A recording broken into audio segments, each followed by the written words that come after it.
I thought I was coming home to share the best news of my career. Instead, I walked straight into a 7-day trial where my worth as a partner was put on the line. I had just pulled into the driveway after a week-long business trip in Chicago. The conference had been a huge success. I'd closed 2 major deals, earned praise from my director, and was even told I was being considered for a promotion. Honestly, I couldn't wait to tell Sarah. I'd even picked up a book by her favorite author at the airport as a little surprise. But the moment I saw her pacing in the living room window, I knew something was off. After 3 years together, I'd learned her tells. Pacing meant rehearsing. Rehearsing meant trouble. I walked in, suitcase in one hand, gift bag in the other, expecting at least a hug. Instead, she didn't even let me take my jacket off before saying the 4 words no one wants to hear. We need to talk. And she wasn't kidding. The scene was almost staged, her laptop open with notes, hair done, makeup on, wearing the sweater I'd bought her for Christmas. This wasn't a casual Sunday night chat. Then she laid it out. You have 7 days to prove you're worth staying with. 7 days to prove you can prioritize me over your career. 7 days to show you're the man I need you to be. Her words hit me like a punch to the chest. 7 days? To prove my worth?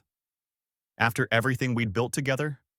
And right there, I made a choice. I didn't argue. I didn't beg. I didn't ask for clarification. Instead, I calmly picked up my suitcase and said, "Good news. You won't need all 7 days. I can save us both some time." Her face went blank. That wasn't the response she'd rehearsed. She expected me to panic, to beg, to dance for her approval. But here's the thing. Love isn't an audition, and I wasn't about to compete for a role I'd already been playing faithfully for 3 years. The next morning, I moved into the guest room. Not to be dramatic, but to give her the space she'd asked for. If she wanted to evaluate me, fine. But I wasn't going to sit around waiting for my performance review. By day 2, the phone call started.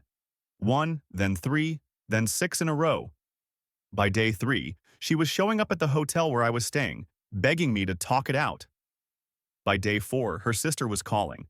Her best friend was texting. Even her mom got involved. Everyone wanted to know why I was being so cold. But the truth? I wasn't cold. I was calm. For the first time in months, actually. No walking on eggshells. No second-guessing myself. Just clarity. Because here's what I realized. Ultimatums aren't about love. They're about control. About power. About forcing someone into desperation just to prove they're worthy of staying. And the second I refused to play along, Sarah's entire plan started to unravel. By the end of the week, she broke down completely. Tearful apologies, late-night texts, promises that it was all a mistake.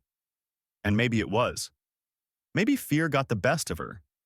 Maybe her friend's recent engagement triggered some insecurities about where we were headed. But here's the question I couldn't shake. If love has to be tested like that, if my worth as a partner is conditional, subject to periodic review, then is that really love at all?